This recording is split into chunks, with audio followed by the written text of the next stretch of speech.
اعوذ باللہ من الشیطان الرجیم بسم اللہ الرحمن الرحیم ان اللہ و ملائکتہ یصلون علی النبی یا ایھا الذین آمنوا صلوا علیہ وسلموا تسلیما اللہم صل علی محمد و آل محمد۔ ہدایت ٹی وی فیضان رمضان میں آپ سب کو خوش آمدید۔ میں ہوں آپ کا میزبان عاصم کاظمی، اور آج کا ہمارا موضوع ہوگا نیکی ود ہدایت، اور ہمارے ساتھ موجود ہیں ڈاکٹر زوار شاہ نقوی صاحب۔ ایام کے مناسبت سے آج ہم مولا علی کے بارے میں گفتگو تھوڑی سی کریں گے، اور مولا علی کی شان و شوکت کے بارے میں جتنا بھی کہا جائے وہ کم ہے۔ عظیم ترین ہستی ہے رسول اللہ صلی اللہ علیہ وآلہ وسلم کے بعد۔ ایک چھوٹا سا شعر اس کے بارے میں تھوڑا سا عرض کرتے ہیں۔ سایہ مصطفیٰ میں پلا اور بڑھا، سایہ مصطفیٰ میں پلا اور بڑھا، یہ شرف کب کسی اور کو ہے ملا، یہ شرف کب کسی اور کو ہے ملا، خاص محراب کعبہ میں پیدا ہوا، علی ہے علی ہے علی۔ ماشاءاللہ ماشاءاللہ ماشاءاللہ۔ جی ہاں صاحب، اگر تھوڑا سا گزارش سوال سے ابتدا کرتے ہیں۔ سب سے پہلے کہ ہم سب سے بابرکت جو پیدائش ہے اور سب سے خاص و خاص پیدائش ہے، ایسی جو پیدائش کسی اور کو ولادت کسی کو نصیب ہی نہیں ہوئی، اس سے اگر ہم شروع کریں کہ مولا علی کی جو شان و شوکت ہے وہیں سے ہم ابتدا کرتے ہیں۔ بسم اللہ۔ جی بسم اللہ الرحمن الرحیم۔ امیر المومنین کی جو فضیلت ہے یا ان کے فضائل ہیں وہ تین طرح کے ہیں: قرآن کی زبان سے، نبی کریم کی زبان سے، اور آپ کے وجود مقدس میں۔ قرآن اس کی آیات کی طرف نگاہ دوڑائیں تو جگہ جگہ مولا کی فضیلت بیان کر رہا ہے۔ ویسے تو یہ کہا جاتا ہے کہ قرآن 3 حصوں میں تقسیم ہے، اور 3 حصوں میں سے تیسرا حصہ قرآن کا وہ آل بیت کے فضائل ہیں، لیکن اگر اس کو نہ بھی مانیں تو 313 قرآن میں مسلم آیات ہیں جو امیر المومنین کی شان میں، جن میں سے واضح آیات مبائلہ ہے، مودت ہے، آیہ ولایت ہے، آیہ اکمال دین ہے، تبلیغ ہے، آیہ انذار ہے۔ یہ مشہور و معروف آیات ہیں جو خداوند تعالیٰ نے مولا امیر المومنین کی شان میں نازل کیے ہیں۔ یعنی امیر المومنین کی ہر ادا کو خود قرآن نے آیت بنا دیا ہے۔ امیر المومنین کے ہر طرز عمل کو قرآن نے آیت کی صورت میں بیان کیا ہے، چاہے وہ آیت پہلے ہو بعد میں امیر نے عمل کیا ہو، مولا امیر المومنین نے عمل کیا ہو، یا پہلے آیت نازل ہوئی ہے تو اس کے بعد امیر المومنین نے اس پر عمل کیا ہو۔ آیات بہت زیادہ فراوان آیات ہیں جو امیر المومنین کی شان میں بیان کی گئی ہیں۔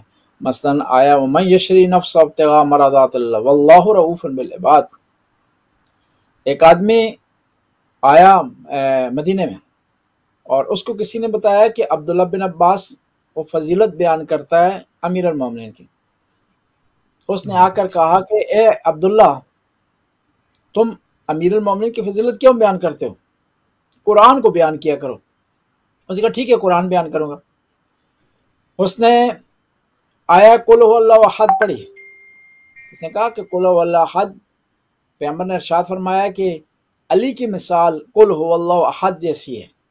جس طرح پورا قرآن خلاصہ ہے قل هو اللہ احد میں، یا قل هو اللہ احد کو جو فضیلت حاصل ہے دوسری سور پر، وہ کسی اور کسی صورت کو فضیلت حاصل نہیں ہے۔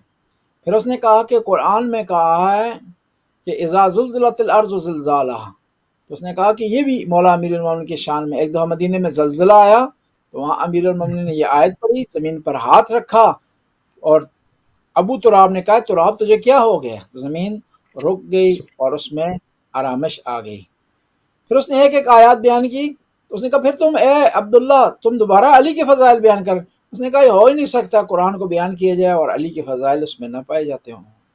بس قرآن علی کو بیان کر رہا ہے اور علی قرآن کو بیان کر رہا ہے۔ ہم دوسرے الفاظ میں کہیں، قرآن کو اگر انسان کی صورت میں دیکھنا ہے تو علی ہے، اور علی کو اگر قرآن یا کتاب کی صورت میں دیکھنا ہو تو قرآن ہے۔ اس لیے تو پیغمبر نے ارشاد فرمایا القرآن مع علی و علی مع القرآن، قرآن علی کے ساتھ ہے اور علی قرآن کے ساتھ۔ آسان کر دوں کہ قرآن اگر لا ریب ہے تو علی بے عیب ہے، قرآن اگر ہدایت ہے تو علی ہادی ہے، قرآن اگر علم ہے تو علی باب العلم ہے۔ بس ایک دوسرے کو مکمل کرتے ہیں۔ قرآن علی کا مکمل ہے اور علی قرآن کا مکمل ہے۔ بس جو ہے وہ ہم یہ کہہ سکتے ہیں کہ قرآن کو علی سے جدا نہیں کیا جا سکتا اور علی کو قرآن سے جدا نہیں کیا جا سکتا۔ بس اہل بیت کی تو یہ شان ہے کہ حتیٰ سر بدن سے جدا ہے امام حسین کا، لیکن پھر بھی قرآن سے جدا نہیں ہوئے۔ یہ بتانے کے لیے کہ قرآن سے جدا ان ہستیوں کو نہیں کیا جا سکتا اور ان ہستیوں کو بھی قرآن سے جدا نہیں کیا جا سکتا۔ دوسری فضیلت امیر المومنین کی احادیث میں ہے۔ احادیث میں جب اسلام کا آغاز ہوا ہے اس زمانے سے لے کر کے نبی کریم کے وصال تک ہر جگہ نبی کریم نے کوئی ایسا موقع نہیں ہوا جہاں پر مولا کی فضیلت میں کوئی حدیث ارشاد نہ فرمائی ہو۔ دعوت ذل شیرہ اسلام کا آغاز ہے، تو وہاں پر پیغمبر نے کہا کہ کون ہے جو اس معاملے میں اس تبلیغ میں میری مدد کرے گا؟ تو امام نے فرمایا انا یا رسول اللہ، رسول اللہ، اللہ کے رسول میں ہوں جو آپ کی مدد کروں گا۔ وہاں فرمایا یا علی تو میرے بعد میرا خلیفہ ہے اور وصی ہے اور وارث ہے۔ اور اس چیز کو اہل سنت اور شیعہ دونوں نے جو ہے وہ کوڈ کیا ہے اور بیان کیا ہے۔ پھر آ جاتے ہیں، آگے بڑھتے ہیں، تو عام مرحلہ، عام موڑ اسلام کا وہ شب ہجرت ہے۔ تو اس میں کون پیغمبر کے بستر پر سویا، کس نے اپنی جان کو قربان کرنے کے لیے پیغمبر پاک پر جو ہے وہ تیار کر لیا، اور کہاں کون سی ہستی تھی جس پر خدا نے فخر کیا؟ وہ امیر المومنین کی ذات پاک تھی۔ اور خدا نے فرشتوں سے کہا کہ تم کہہ رہے تھے کہ انسان خون خرابہ کرے گا، دیکھو میرا یہ انسان، میرا یہ پسندیدہ انسان، چنا ہوا انسان آج جو ہے وہ دوسرے انسان پر اپنے آپ کو قربان کرنے کے لیے تیار ہو گیا ہے۔ تو دعوت ذل کے بعد شب ہجرت، لیلۃ المبیت، وہ گواہی دیتی ہے امیر المومنین کی عظمت کی۔ پھر آ جاتے ہیں اسلام کی سب سے پہلی جنگ بدر ہے۔ جنگ بدر میں اگر امیر المومنین نہ ہوتے تو جنگ کا حساب و کتاب اور ہوتا۔ میدان میں اترے ہیں، 24 کافروں کو فرنار کیے، اور جو 74 کافر مارے گئے ہیں ان دوسرے کے قتل میں بھی امیر المومنین نے مدد کی، حضرت حمزہ کی اور دوسرے شاہ سواروں کی۔ اسی طرح خندق کو دیکھیں، احد کو دیکھیں، کوئی ایسا میدان نہیں ہے جہاں امام کے کارنامے نہ ہو اور پیغمبر نے ارشاد نہ فرمایا ہو۔ پیغمبر نے فرمایا مثل ولی کل کعبہ، علی کی مثال کعبہ جیسی ہے۔ پھر پیغمبر نے ارشاد فرمایا کہ ضربت علی یوم الخندق افضل من عبادت الثقلین۔ 39 دن تک لشکر رکا رہا، لیکن جب پیغمبر نے اعلان فرمایا لأوتین الرایا غدن رجلا کرارا غیر فرارا یحب اللہ و رسولہ، کل میں پرچم اس کو دوں گا جو کرار ہوگا، غیر فرار ہوگا، اور اللہ اور اس کے رسول سے محبت کرنے والا ہوگا، اور اللہ اور اس کا رسول اس سے محبت کرنے والا ہوگا۔ یہ ساری جو ہے وہ احادیث بتا رہی ہیں کہ مولا جو مقام ہے وہ منزلت ہے، پیغمبر پاک کے بعد کسی کو خدا نے یہ عطا نہیں کی۔ اب لوگ سوال کرتے ہیں، کہتے ہیں کہ آپ لوگ کیوں کہتے ہیں کہ مولا امیر المومنین تمام انبیاء سے افضل ہیں؟ تو اس کا جواب یہ ہے کہ پیغمبر نے فرمایا جس کا میں مولا اس کا علی مولا۔ پیغمبر تمام انبیاء کے مولا ہیں، بس امیر المومنین بھی تمام انبیاء کے مولا ہیں۔ اس کا جو انکار کرے گا تو گویا وہ پیغمبر کی اس متواتر حدیث کا انکار کر رہا ہے۔ تیسری چیز امیر المومنین کی اپنی شخصیت ہے، ان کی ہستی ہے، ان کا اپنا مقام ہے، ان کی اپنی ریاضت ہے، ان کی اپنی سخاوت ہے، ان کی اپنی شجاعت ہے، ان کی اپنے اسلام کے لیے جو خدمات ہیں، اور کسی سے ڈکی چھپی نہیں ہے۔ اور یہ ایسی فضیلت ہے جو اکتسابی ہے، محبتی نہیں ہے، ہبہ نہیں وہ خدا کی طرف سے۔ ہاں بعض فضیلتیں خدا کی طرف سے ہبہ ہوئے ہیں، اور وہ ہبہ بھی جو ہوئی ہیں خدا نے اتنی صلاحیتیں دیکھی ہیں تب ہبہ کی ہیں امیر المومنین کو۔ اس کے علاوہ کچھ صلاحیتیں ایسی ہیں امیر المومنین کے، فضائل ایسے ہیں جو خدا کی طرف سے ہبہ نہیں ہوئے، خود امیر المومنین نے کوشش کی ہے، اس میں جدوجہد کی ہے، اس میں سٹرگل کی ہے، اور ان فضائل کو حاصل کیے ہیں۔ اور وہ اس لیے فضائل حاصل کیے ہیں بتانے کے لیے کہ یہ ہر انسان یہ فضیلت حاصل کر سکتا ہے، ہر آدمی تقویٰ اختیار کر سکتا ہے، ہر آدمی محرمات سے بچ سکتا ہے، ہر آدمی واجبات کو بجا لا سکتا ہے، ہر آدمی قرآن کی تلاوت کر سکتا ہے۔ لیکن فرق اتنا ہے کہ امیر المومنین اگر جو ہے وہ ایک رات میں 1000 رکعت نماز پڑھتے تھے، تو عام آدمی کم از کم 10 رکعت تو اسے پڑھنی چاہیے، بے شک 20 تو بالکل اسے 10 پڑھنی رکعت. چاہیے. کوشش تو کرنی چاہیے 11 رکعت تو پڑھے، وہ نافلہ رمضان تو پڑھے. امیر المومنین نے قرآن ختم کیا جب وہ ایک رکعت سے دوسرے رکعت تک پاؤں پہنچانے سے پہلے، تو ہم کوشش کر سکتے ہیں کم از کم 2 صفحے تو پڑھیں، 4 صفحے تو پڑھیں، ایک بالکل سپارہ جو ہے وہ رمضان کی راتوں کو مکمل کریں. بس یہ امیر المومنین کے جو فضائل کا خلاصہ ہے. امیر المومنین ان کی زندگی، ان کے فضائل سمندر ہیں، اس کا احاطہ انبیاء نہیں کر سکتے، شہداء نہیں کر سکتے، وہ عظیم لوگ نہیں کر سکتے. تو میں ناچیز کیسے ان کے تمام فضائل کو بیان کر سکتا ہوں؟ یہ سمندر ہے، سمندر سے کوئی پانی چلو اٹھاتا ہے نا، وہ اپنے ہاتھ کے اندازے کے مطابق اٹھاتا ہے، اس کا بے احاطہ نہیں شک کر سکتا ہمارے سمندر کو یہ اٹھا سکتا. اور سمندر بھی صرف تشبیہ کے لیے ہے، ورنہ امیر المومنین کو سمندر سے تشبیہ دینا بھی مناسب نہیں، کیوں سمندر لمیٹڈ ہے، محدود ہے، اس کے کنارے معلوم و مشخص ہیں، لیکن امیر المومنین کے فضائل کے کنارے معلوم مشخص نہیں ہیں. اس لیے تو امیر المومنین فرماتے ہیں مجھ تک کسی پرندے کی پرواز نہیں، اور میرے سینے سے علم کے سمندر جاری ہوتے ہیں. امیر سبحان المومنین کے فضائل اگر کوئی بیان کر سکتا ہے، یا ان کی معرفت کو بیان کر سکتا ہے، یا ان کا تعارف کروا سکتا ہے، یا خود امیر المومنین کی ذات پاک، یا اللہ، یا نبی پاک، اس کے علاوہ کوئی اور نہیں امیر المومنین کے فضائل کا احاطہ کر سکتا. سبحان اللہ سبحان اللہ. کیا بہترین اللہ کی خلقت کے اندر سے میں اگر کہوں تو بہترین رسول اللہ کے بعد بہترین شخصیت ہے. تو مولانا صاحب اگر اس کے اوپر اگر اور ہم نے بہت خوبصورت آپ نے تمہید باندھی ہے، اگر ہم پیدائش کے بارے میں ان کی امیر المومنین کے بارے میں تھوڑی سی بات کریں، یا عالم ارواح کے اندر جو ان کے حالات تھے جو طرح تھے، اگر اس کے بارے میں تھوڑا سا آپ تفصیل بیان کریں تو بہت. جی، ولادت کے بارے میں، ولادت بھی خدا نے عجیب رکھی امیر المومنین، حتیٰ یہ سعادت خاتم الانبیاء کو اس فضیلت کے حوالے سے نہیں ملی. یعنی اور اس کا مطلب یہ نہیں ہے کہ امام علی خاتم الانبیاء سے افضل ہیں، لیکن یہ فضیلت خدا نے پوری تاریخ میں، پورے جب سے آدم کو خلق کیا اور آج تک، یہ فضیلت صرف امیر المومنین کو ملی ہے کہ آپ کی ولادت خانہ خدا میں ہوئی ہے، دنیا کو بتانے کے لیے کہ جس طرح خانہ کعبہ مرکز ہے عبادتوں کا، نمازوں کا، حج کا، روزوں کا، تمام عبادتوں کا مرکز خانہ خدا ہے، اس طرح تمام عبادتوں کا مرکز امیر المومنین ہے. اگر آپ نے نماز چاہتے ہیں قبول ہو آپ کی نماز، تو آپ کے دل میں مولا امیر المومنین کی ولایت ہونا چاہیے. اس لیے تو ابن ادریس شافعی کہتے ہیں یا اہل بیت النبوہ کفا بقدرکم من لم یصلی علیکم لا صلاۃ لہ، کہ اے نبی کی آل، اے پنجتن پاک، آپ کی قدر و منزلت کتنا کافی ہے کہ جو آپ پر درود نہ بھیجے اس کی نماز ہی قبول نہیں ہے. بس مولا امیر المومنین کی ولایت کے بغیر کوئی عبادت قبول نہیں ہے، جس طرح خانہ کعبہ کے بغیر کوئی عبادت قبول نہیں ہے. ایک آدمی 1000 رکعت نماز پڑھے نا، خانہ کعبہ کی طرف رخ نہ ہو، اس کی نماز اس کے منہ پر مار دی جائے گی. ایک بے آدمی شک بڑے پیارے طریقے سے پورا قرآن ختم کرنے کے بعد کسی جانور کو ذبح کرے، تو وہ جانور ذبح نہیں ہوگا، حلال نہیں ہوگا، جب تک وہ خانہ کعبہ کی طرف اس جانور کا رخ نہ ہو.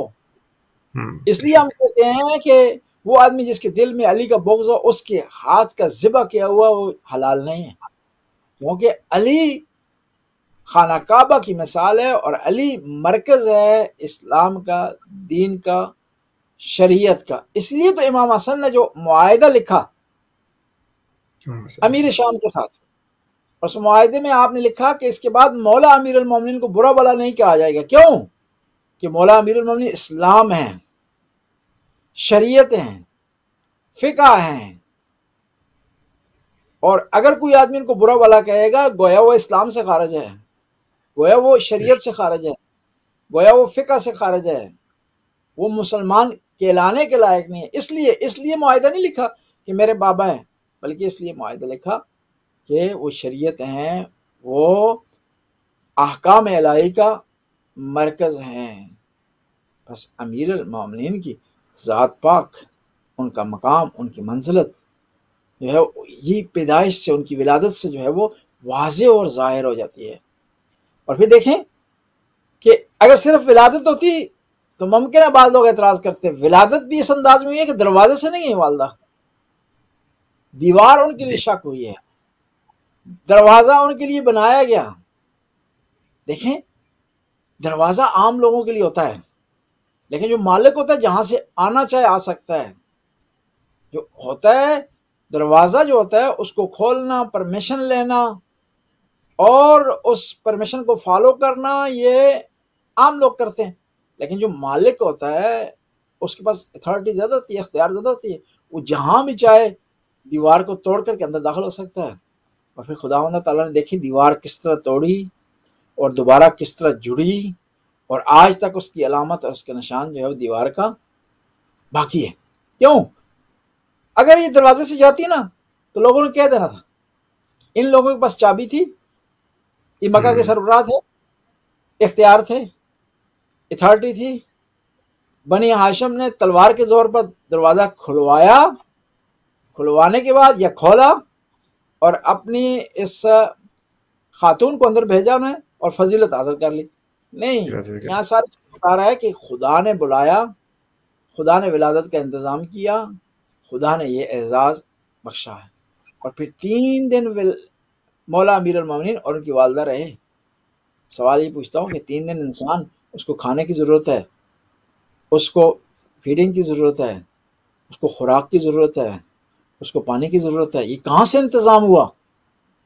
یہ جنت سے انتظام ہوا، کیونکہ کوئی آثار نہیں ملتے کہ کسی نے باہر سے کھانا پرووائڈ کیا ہو یا باہر سے کوئی پانی بھیجا گیا ہو یا خوراک بھیجی گئی ہو، اندر سے 3 دن رہیں، 3 دن انتظام ہوتا رہا کھانے کا۔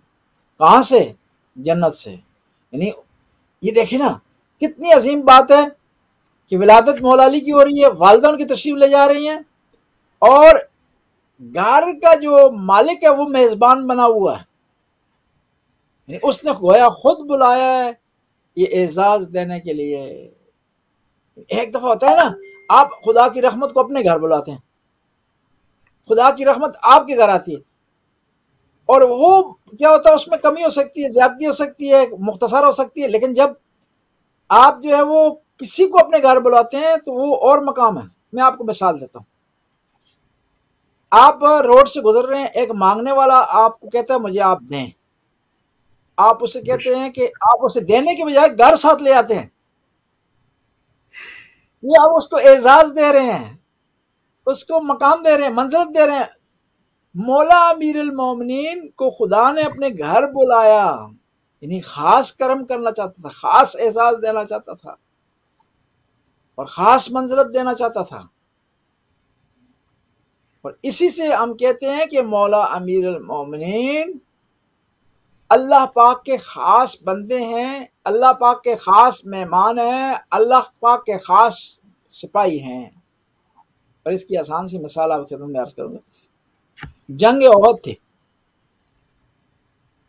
ایک سپاہی تھا پیغمبر پاک کا، اس کی تلوار ٹوٹ گئی، آیا رسول اللہ کی خدمت میں، یا رسول اللہ میری تلوار ٹوٹ گئی ہے، میں کیا کروں؟ تو پیغمبر نے شاخہ خرما، کھجور کی ٹہنی اس کے ہاتھ میں پکڑائی، تلوار بن گئی۔ جی اس نے لڑنا شروع کر دیا، ہمارے نبی کی کرامت ہے۔ اب تھوڑی دیر بعد امام علی آ گئے، کہا یا رسول اللہ میری تلوار بھی ٹوٹ گئی۔ پیغمبر رک گئے، نہیں بولے، آسمان سے تلوار بھی آئی اور آواز بھی آئی، لا فتح الا علی لا سیف ذو الفقار۔ پیغمبر سے کسی نے سوال کیا یا رسول اللہ پہلا سپاہی آیا اس کے لیے آپ نے شاخہ خرما کا انتظام کر دی، کھجور کی ٹہنی پکڑا دی اور تلوار بن گئی، علی کو کیوں نہیں دے رہے؟ فرمایا کہ علی جس کا سپاہی ہے وہ خود اس کے لیے تلوار کا انتظام کرے گا، یہ میرے ذمہ نہیں ہے۔ آسمان سے تلوار اللہ علی لا سیف الا ذو الفقار، اللہ کا سپاہی تھا اس لیے کہ اللہ کے گھر میں آیا اعزاز کے ساتھ، اور 3 دن یعنی مہمان اللہ کا رہا۔ گھر وہ بھی اللہ کے دل کا بھی دل کھلا، اور اندر اس کو بی بی فاطمہ بنت اسد جو ہے وہ گئیں، پھر امام علی کے لیے اور بی بی فاطمہ کے لیے آسمان سے کھانے بھی آئے، منو سلوا، اب یہ کہتے ہیں کہ یہ منو سلوا بھی نہیں رکا، اور اس کے بعد وہ دیوار بند بھی ہوئی، اور اب یہ کہ جب امام علی جنگ میں ہیں تو ان کے لیے تلوار بھی جو ہے کے لیے رسول اللہ خود رک گئے، اور وہ اللہ نے آسمان سے جو ہے ان کے لیے تلوار بھیجی۔ سبحان اللہ، سبحان اللہ، کیا مقام ہے میرے مولا کا۔ تو یہ تو ہم نے بات کر لی، آپ نے ماشاءاللہ بہت خوبصورتی سے بیان کیا۔ ان کی مولا علی کی جو جوانی ہے اس کے بارے میں یہ کہا جاتا ہے کہ ان کی پرورش رسول اللہ کے اپنے گھر میں ہوئی ہے، اور وہ انہوں نے رسول اللہ نے تقریباً ان کو اپنے گھر میں اپنے ساتھ ہی پالا، ان کی پرورش ایسے ہوئی ہے۔ اس بارے میں اگر آپ تھوڑا سا اس پہ روشنی ڈال دیں۔ جی، اب اس کے بارے میں دو قول پائے جاتے ہیں۔ پہلا تاریخی قول اس طرح ہے کہ مکہ میں ایک دفعہ خوش سالی ہوئی، جس کی وجہ سے بعض لوگوں کو مشکلات پیدا ہوئیں، اور اسی وجہ سے کیا ہوا کہ پیغمبر پاک حضرت حمزہ کے پاس اور دوسرے جو چچا تھے عباس ان کے پاس گئے کہ آج خوش سالی ہو گئی ہے اور جس کی وجہ سے ہمارے چچا کو مشکلات ہیں، لہٰذا آتے ہیں ہم ان کے بیٹوں کو آپس میں تقسیم کر لیتے ہیں تاکہ ان پر جو بوجھ ہے وہ کم ہو جائے۔ اس لیے ہر ایک نے ایک بیٹے کو لیا، عقیل کسی کے حصے میں آئے، طالب کسی کے حصے میں آئے، جعفر کسی کے حصے میں آئے، تو امام علی پیغمبر پاک کے حصے میں آ گئے۔ پیغمبر پاک لے آئے امام علی کو اپنے گھر میں اور ان کی پرورش کی۔ یہ ایک قول ہے، لیکن اس قول کو اکثر محققین رد کرتے ہیں۔ اس میں کوئی شک نہیں ہے کہ امام علی کی تربیت پیغمبر پاک نے کی ہے اور پیغمبر کے ہاں ان کی پرورش ہوئی ہے، لیکن یہ وجہ اس کی کیا تھی؟ وجہ اس کی علماء کہتے ہیں یہ نہیں تھی۔ پہلا تو یہ ہے کہ مکہ میں خوش سالی کا آنا یا نہ آنا امکان ہی نہیں ہے، وہ ویسے خوش کا ہے مکہ، اور وہاں کے لوگوں کا ذریعہ معاش کھیتی باڑی نہیں ہے مدینے والوں کی طرح۔ وہاں کا ذریعہ معاش دو چیزیں تھیں، ایک خود خانہ کعبہ تھا کہ لوگ زیارت کے لیے آتے تھے، دوسرا ان کا ذریعہ معاش مکہ والوں کا تجارت تھی، تجارت بے شک، یمن سے، شام سے، لہذا یہاں خوش سالی معنی نہیں رکھتی۔ بس یہ بنایا گیا ہے، یہ بناوٹ ان لوگوں کی جو مولا کی فضیلت کم کرنا چاہتے ہیں کہ بائی چانس جی پیغمبر پاک کے پاس چلے گئے اور یہ بائی چانس ان کو مل گیا، لہٰذا کوئی یہ فضیلت کی بات نہیں ہے، یہ کرامت کی بات نہیں ہے، یہ برتری کی بات نہیں۔ پیغمبر خود فرماتے ہیں یا امام علی خود فرماتے ہیں کہ اللہ نے مجھے محمد کے لیے چنا اور محمد کو میرے لیے چن لیا، یعنی یہ خدائی کام تھا کہ امام علی کی پرورش پیغمبر پاک کے پاس ہو، اور اس جوانی کے اس جو ہے بچپن کے زمان کو مولا اس طرح ذکر فرماتے ہیں، زکانی رسول اللہ علما زکا، کہ مجھے پیغمبر نے اس طرح علم عطا کیا جس طرح پرندہ اپنے بچے کو دانا دیتا ہے، یعنی خدا کی بارگاہ سے لیا بغیر کمی بیشی کے مولا علی کو پہنچا دیا، اور فرمایا کہ پیغمبر نے مجھے علم کے 1000 چپٹر سکھائے اور میں نے ہر چپٹر سے 1000 چپٹر نکالا۔ لوگ کہتے ہیں نا کہ بتائیں کہ پیغمبر کامیاب ہوئے ہیں نہیں کامیاب ہوئے، اگر سارے معاملات کو چھوڑ دینا صرف علی علیہ السلام جیسی شخصیت اگر پیش کر دیں تو ہم کہیں گے پیغمبر کامیاب ہوئے ہیں اپنے مشن میں، کہ ایک بہترین انسان کی تربیت کی ہے، ایک نیک انسان کی تربیت کی ہے جو صرف اسلام کی نہیں سوچتا بلکہ انسانیت کی سوچتا ہے۔ وہ جب خط لکھتا ہے مالک اشتر کو نہیں لکھتا کہ مسلمانوں کا خیال رکھنا، شیعوں کا خیال رکھنا، مومنوں کا، بلکہ فرماتے ہیں امیر المومنین اے مالک الناس الصنفان اما اخ لک فی الدین و مثلک فی الخلق، لوگ دو طرح کے ہیں، یا تیرے دینی بھائی ہیں یا تیری طرح خدا کی مخلوق ہیں، تجھے دونوں کی خدمت کرنی ہے۔ اور اتنی بہترین تربیت ارشاد فرمائی کہ فرماتے ہیں کہ مجھے اگر یہ کہا جائے کہ تمہیں ساری دنیا دی جائے گی، تم جو ہے ایک پرندے کے منہ سے ایک دانہ چھین لو تو میں ایسا نہیں کروں گا، اور فرمایا کہ مجھے ساری دنیا دے دی جائے اور کہا جائے کہ تم ظلم کرو کسی پر، میں دنیا کو ٹھوکر مار دوں گا، ظلم نہیں کروں گا۔ اس لیے تو ایک عیسائی رائٹر نے لکھا قتل علی فی المحراب بشدت عدلہ، علی کو اس وجہ سے شہید کر دیا گیا کیونکہ وہ بہت بڑے عادل ہیں۔ ہمیں فخر ہے کہ ہمارے مولا نے، ہمارے امام نے، ہمارے مقتدیٰ نے عدل و انصاف کے لیے اپنی جان دے دی، لیکن عدل و انصاف پر آنچ نہیں آنے دی۔ حکومتیں آتی رہتی ہیں جاتی رہتی ہیں، مولا نے ایک اصول قائم کر دیا کہ اصولوں پر سودا نہیں ہو سکتا، دنیا لے کر کے اصول نہیں بیچے جا سکتے۔ مولا کو مشکلات ہوئی، سختی ہوئی، 3 جنگیں برداشت کرنی پڑی، اس عدل کی وجہ سے، اس انصاف کی وجہ سے، اس وجہ سے مولا کو برداشت کرنی ہوئی کیونکہ رشوت کسی کو نہیں دی، کسی کی بلیک میلنگ میں نہیں آئے، ڈٹے رہے اپنے اصول پر، اپنے مولا و آقا پیغمبر پاک کی طرح۔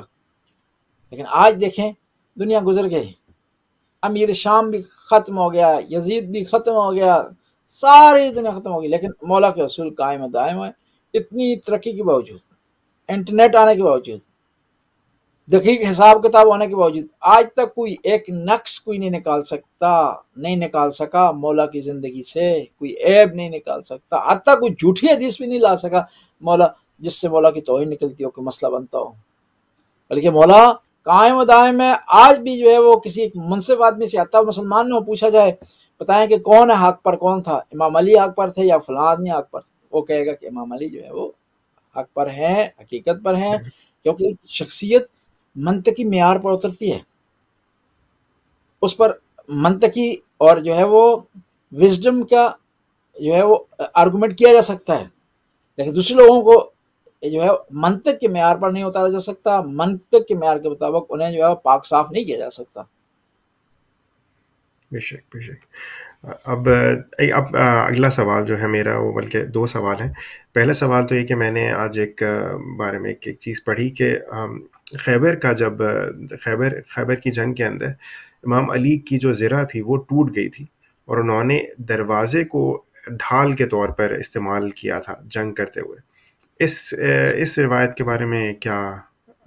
جی یہ روایت، یہ صحیح روایت ہے کہ دروازے کو ڈھال کے طور پر مولا نے استعمال کیا تھا، ان کی زرہ نہیں بلکہ ڈھال ٹوٹ گئی تھی، ڈھال کی جگہ جو دروازے کو اٹھا لیا تھا اور اس کو جو ہے وہ بلکہ اکھاڑا۔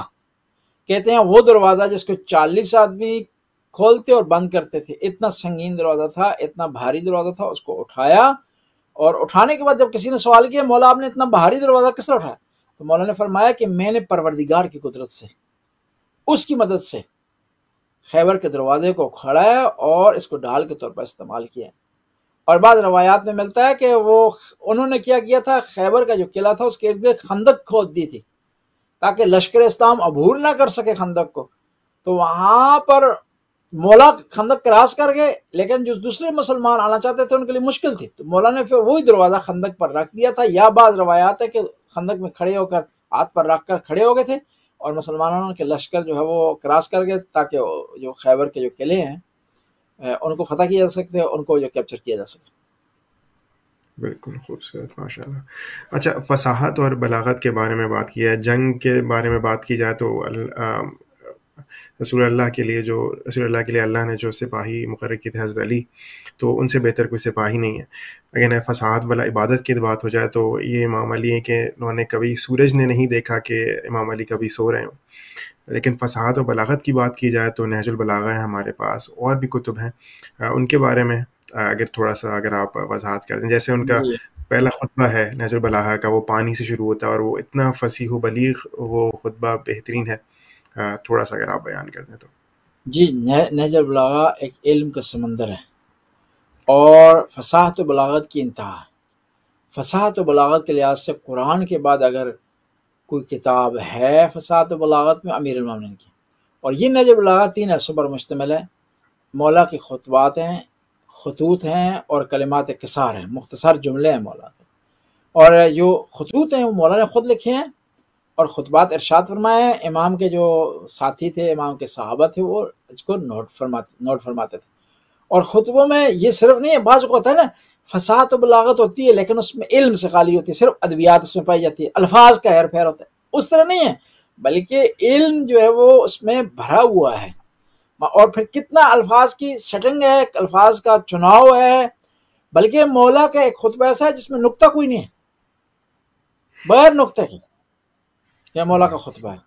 تو اس طرح بعض فقید المثال مولا کے خطبے ہیں، اس میں جو ہے وہ بعض ایسے خطبے ہیں جن میں بعض ایک لفظ کا استعمال نہیں ہوا، اور یہ بتانے کے لیے کہ الفاظ سے مولا کا سینہ بھرا ہوا تھا، الفاظ کی کمی نہیں تھی، مجبور نہیں تھے کہ ایک ایسے لفظ کا استعمال کریں میں جس میں خاص حرف ہو، اس کا متبادل لفظ ان کے پاس موجود تھا، بلکہ جو ہے وہ اس جو نہج البلاغہ کے خطبے ہیں یا خطوط ہیں یا کلمات قصار کا، کہ یہ فصاحت و بلاغت کی اوج پر ہیں۔ مثلا مثال دیتا ہوں نا کہ کس طرح پیارا جملہ، اور پھر یہ نہیں ہے کہ الفاظ ہوں، معنی بھی اس کا پایا جاتا ہے۔ کہتے ہیں کہ کن فی الفتنۃ کا ابن اللبون، لا زہر فیرکب ولا زرع فیحلب، یعنی کتنا پیارا جملے کی سیٹنگ ہے، ظاہری الفاظ ہیں اور ایک عظیم اس سے معنی جو ہے وہ نکلتا ہے اور لوگوں کو جو ہے وہ ملتا ہے کہ فتنے میں تم اونٹنے کی اس بچے کی مانند ہو جاؤ کہ جس پر نہ سواری کی جا سکتی ہے نہ دودھ اس سے لیا جا سکتا ہے، یعنی لوگ تم سے غلط فائدہ نہ اٹھائیں فتنے کے دوران۔ یا امام فرماتے ہیں کہ عجب لہذا الانسان ينظر بشحم يتکلم بلحم ويسمع بعظم، ایک جملہ ہے سادہ ہے لیکن سہل ممتنع، آپ نے اردو ادبیات میں ایک لفظ سنا ہوگا نا، سہل ممتنع، یعنی ایسے الفاظ ہیں جو ظاہری طور پر بہت آسان لگتے ہیں لیکن جب انسان اس کو بنانے پر آتا ہے تو بنا نہیں سکتا، بنانا مشکل ہے۔ ساتھ میں ہر آدمی کو سمجھ آتی ہیں لیکن ایک عظیم مفہوم اس میں جو ہے وہ اس میں پایا جاتا ہے اور ایک گہرا مفہوم پایا جاتا ہے۔ اور ایک اور کمال ہے مولا کے خطبات میں کہ مولا کے دیکھیں عرب میں بول رہے ہیں، ان کے سامنے مخاطب عرب بیٹھا ہوا ہے جس میں چرواہا بھی ہے، جس میں اونٹ چرانے والا بھی ہے، اس میں تاجر بھی بیٹھا ہوا ہے، اس میں پڑھا لکھا بھی، ان پڑھ، سب کو یکساں اس سے فائدہ ملتا ہے، ورنہ بعض اوقات کلام کی اتنی بلندی ہوتی ہے کہ عام آدمی اس کو نہیں سمجھ پاتا، بالکل اس کو عام آدمی سمجھتا، اس کے لیے علم کی ضرورت ہوتی ہے، اس کے لیے مقدمات کی ضرورت ہوتی ہے، لیکن مولا کے خطبے اتنے فصیح و بلیغ ہونے کے باوجود اتنے آسان تھے کہ وہ عرب کا ادنا سا مخاطب بھی اس کو جو ہے وہ سمجھتا تھا۔ میں اس کا آسان سے مثال دیتا ہوں، ایران کے بہت بڑے عالم دین تھے تقی جعفری، جنہوں نے نجم بلاغہ کی شرح بھی لکھی ہے، مثنوی کی بھی شرح لکھی ہے انہوں نے۔ وہ ایک دفعہ تقریر کر رہے تھے تو سامنے یونیورسٹی کے اسٹوڈنٹ بیٹھے ہوئے تھے، ان کو سمجھ نہیں آ رہی یونیورسٹی کے اسٹوڈنٹ کے، اتنے ان کا کلام اتنا بہاری تھا، اتنا علمی تھا، اتنا اونچے لیول کا تھا۔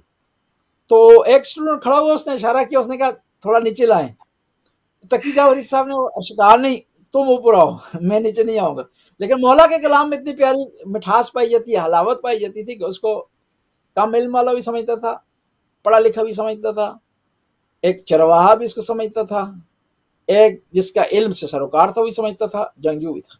اور یہ بھی آپ دیکھیں، دو صفتیں ایسی ہوتی ہیں نا جو ایک آدمی میں جمع نہیں ہوتی، کون سی؟ یہ عاجزی، تضرع، انکساری، گریہ کرنا، اور دوسرا میدان میں لڑنا، یہ خاصیتیں ایک آدمی میں اکٹھی نہیں ہوتی، مشکل ہوتا ہے، یہ متضاد ہیں ایک دوسرے کے مخالف، لیکن مولا امیر المومنین نے یہ دونوں خصوصیت خدا نے اکٹھی کی ہوئی تھی۔ جب نماز میں کھڑے ہوتے تھے پتہ چلتا تھا ان سے زیادہ کمزور ہی کوئی نہیں ہے، ان سے زیادہ عاجز ہی کوئی نہیں ہے، دعائے کمیل سے پتہ چلتا ہے کہ ان سے بڑا جو ہے وہ کمزور دل والا کوئی ہے ہی نہیں ہے، شکستہ دل کوئی ہے ہی نہیں ہے، لیکن جب میدان آتا تھا تو محسوس ہوتا تھا ان سے بڑا بہادر ہی کوئی نہیں ہے، ان کو تو رونا آتا ہی نہیں ہے، یہ تو کبھی انہوں نے عاجزی دکھائی نہیں ہے، اس طرح محسوس ہوتا ہے۔ اور پھر یہ عمر کا بھی نہیں تھا کہ آپ کہیں کہ بدر میں تھا، احد میں تھا، خندق، نہیں، صفین جب جو ہے وہ آئی، صفین کا مارکا رچا، جمل کا مارکا رچا، تو علی جو ہے وہ اس وقت 60 سے زیادہ ان کی عمر تھی، اس کے باوجود جب میدان میں اترے ہیں تو لوگوں کو احد اور بدر اور خندق یاد آ گئی کہ ہاں یہ وہی علی تھے جنہوں نے بدر فتح کی تھی، احد فتح کی تھی، خندق فتح کی تھی۔ بے شک بے شک، سبحان اللہ، کیا بات ہے میرے مولا کی۔ اچھا، اگر ہم اور اس سے آگے چلیں، فصاحت، ہم نے ان کا بچپن، ان کی ولادت دیکھ لی، ان کی جوانی دیکھ لی، اب ان کی فصاحت و بلاغت پہ بات ہو گئی۔ اب اگر ہم بات کریں کہ ان کی فیملی، ان کے اہل و عیال جو تھے، سب سے جو مشہور ہے بی بی فاطمہ الزہرا، اور ان سے ان کے جو ہے امامت کی لڑیاں اور خوبصورت جو ہے جنتی سردار آگے چلیں، ان کے علاوہ بھی امام علی کی اور زوجائیں تھیں اور بچے تھے، ان کے بارے میں اگر آپ تھوڑا سا بتا دیں تو۔ امام علی کو خدا نے جو ہے وہ جو اعزاز بخشا ہے نا، ان جو ہے میں سے ایک اعزاز یہ کہ بی فاطمہ جیسی زوجہ خدا نے ان کو عطا کی، اور یہ جو فصاحت ہے، بلاغت ہے، شجاعت ہے، بہادری، مولا کی گھر سے باہر، لیکن جو ان کی فیملی کی زندگی ہے وہ بھی بے مثال ہے، وہ بھی جو ہے وہ فقید المثال ہے، وہ بھی اس میں آپ جو ہے کہہ سکتے ہیں کہ کوئی اس کا ثانی نہیں ہے، کوئی بھی اس کے برابر نہیں ہو سکتا، کہ مولا امیر المومنین ارشاد فرماتے ہیں کہ خدا نے مجھے فاطمہ جیسی زوجہ عطا کی ہے جو میرے ساتھ معاون ہے، کس میں؟ خدا کی عبادت کرنے میں، خدا کی بارگاہ میں ریاضت کرنے سے، میں خدا کی بارگاہ میں تضرع کرنے کے لیے، خدا کی بارگاہ سے مانگنے کے لیے، اور اسی طرح مولا بی فاطمہ زہرا امام علی کی تعریف کرتے ارشاد فرماتی ہیں کہ علی وہ عظیم ہستی ہیں کہ کبھی میرا ان کے ساتھ کوئی جھگڑا نہیں ہوا، کوئی آپس میں پریشانی نہیں ہوئی، کوئی ٹینشن نہیں بنے. دیکھیں عظیم بات ہے. دیکھیں مولا مصحف فاطمہ پیغمبر نے بعض روایات کے مطابق ملتا ہے پیغمبر نے املا فرمایا، امام علی نے لکھا، لیکن نام کس کی آیا؟ بی فاطمہ تک نام السلام اللہ علیہ کے نام. پھر دیکھیں کتنی عظیم جو ہے زوجہ خدا نے عطا کی کہ اس کے نام پر پیغمبر نے تسبیح فاطمہ زہرا ہدیہ کی، جو سنی شیعہ تسبیحات فاطمہ زہرا کے نام سے مشہور ہے، یا تسبیح فاطمی کے نام سے مشہور ہے، معروف ہے. یہ اعزاز خدا نے بھی فاطمہ زہرا سلام اللہ علیہ کو دیا کہ اتنی عظیم تسبیح جو ہے ان کے نام پر جو ہے درج ہوئی، ان سے منسوب کی گئی. اور یہ ایک لمبا چیپٹر ہے کہ ان کے خانوادے کے جو ہے وہ تعلقات، ان کا پرورش کا انداز، انہوں نے بیٹوں کی پرورش کس طرح کی. یہ مثال سے عرض کروں گا کہ 3 دن روزہ رکھتے ہیں اور افطار کے وقت سائل آتا ہے، امام علی اپنا کھانا دیتے ہیں، بی فاطمہ زہرا اپنا کھانا دیتے ہیں، اس سائل کو دے دیتے ہیں، حسن اور حسین بھی دے دیتے ہیں، حضرت فضا بھی دے دیتی ہیں، اور پانی سے افطار کرتے ہیں. اور پھر خداوند تعالیٰ ایک سورہ ان کی شان میں نازل کرتا ہے، سورہ دہر، سورہ انسان. هل اتى على الانسان حين من الدهر لم يكن شيئا مذكورا يطعمون الطعام على حبه. یہ لوگ کھانا خود اس کو ان کی ضرورت ہے، کھانا خود اس کھانے کی احتیاج رکھتے ہیں، لیکن یہ کیا ہے؟ خدا کے راستے میں، خدا کی محبت میں کس کو؟ مسکین کو، اسیر کو، یتیم کو یہ کھانا دے دیتے ہیں. یعنی یہ پورا خانوادہ اہل کسا ایک عظیم خانوادہ ہے اور پیروی کے قابل اور لائق ہے. خدا نے اس کی سیرت کو واجب قرار دیا کہ اس کی سیرت پر عمل کیا جائے. اور دوسرا یہ کہ اگر اسے بھی آگے بڑھا جائے تو آگے پہ یہ بھی دیکھیں کہ نماز کے اندر بھی اگر کوئی سائل آیا تو انہوں نے نماز میں بھی امام علی نے زکوٰۃ جو ہے وہ ادا کی ہے، جو بڑا مشہور و معروف واقعہ ہے ان کا انگوٹھی والا. تو اس کے بارے میں بھی اگر تھوڑا سا بتا دیں تو بہت مشہور و معروف واقعہ ہے کہ پیغمبر گرامی بھی تشریف فرما تھے، اصحاب کرام بھی تھے. ایک سائل آیا مسجد میں، اس نے کہا کہ مسجد والو، نمازیو، میری مدد کرو. کسی نے مدد نہیں کی، اور آخر میں یہ کہہ کر واپس ہو رہا کہ خدایا گواہ رہنا تیری بارگاہ سے، تیرے گھر سے میں خالی ہاتھ پلٹ رہا ہوں. وہاں پر امیر المومنین نے اپنے ہاتھ کا اشارہ کیا اور سائل نے انگوٹھی اتار لی اور وہ لے گیا. بعض لوگوں نے اعتراض کیا کہ علی کے خضوع خشوع کہاں رہا، اور کہا کہ مولا آپ نے کس طرح دی؟ کہا کہ میں خدا کی بارگاہ میں تھا، وہاں مجھے آواز آئی کہ اے خدا گواہ رہنا تیری بارگاہ سے، تیرے گھر سے خالی ہاتھ پلٹ رہا ہوں. تو وہاں پر جب میں نے یہ محسوس کیا کہ یہ بندہ خدا کے گھر سے خالی ہاتھ نہ جائے، تو میں نے اس کو انگوٹھی دی اور یہ اس کو صدقہ دیا، اس کی مدد کی. یہ تو مسجد کی بات تھی نا، عبادت کی. ایک دفعہ میدان جنگ میں ہوا اس طرح. میدان جنگ میں لڑتے لڑتے جو مد مقابل تھا اس کی تلوار ٹوٹ گئی، گر گئی. اس نے کہا کہ علی انصاف نہیں ہے، میں نہتا ہوں، میں خالی ہاتھ ہوں اور تیرے پاس تلوار ہو اور ہم دونوں کی جنگ ہو. علی ہو نہیں سکتا کہ تو تلوار مجھے دے دے پھر لڑتے ہیں. تو مولا نے تلوار سے دے دی. بعض لوگوں نے اعتراض کیا کہ اے امیر المومنین، جنگ میں تو یہ بات نہیں چلتی، سخاوت والا مسئلہ نہیں چلتا، جنگ تو جنگ ہے، آپ نے ایسا کیوں کہا؟ کہا کہ علی کی عادت نہیں کہ اس سے کوئی مانگے اس کو عطا نہ کرے، اور علی کے لیے فرق نہیں کرتا کہ میدان ہو یا مسجد ہو یا عبادت گاہ ہو، علی سے جو بھی کوئی مانگے اس کو عطا کرے. ٹائم ہمارا تقریباً ختم ہونے والا ہے، تو اللہم صلی علی محمد و آل محمد، یا علیم یا علیم یا غفور یا رحیم. یا اللہ اس قلیل سی عبادت قبول و منظور فرما، ہمارے گناہوں سے درگزر فرما، نیک کام کرنے کی توفیق عطا فرما، برائیوں سے بچنے کی توفیق عطا فرما، زمانے کے امام کے ظہور میں تعجیل فرما. یا اللہ جو مومنین و مومنات مدد کر رہے ہیں ہدایت ٹی وی کی، ان کی توفیقات میں اضافہ فرما، ان کی اس حاضری کو قبول فرما. اللہم صلی علی محمد صلی علی محمد.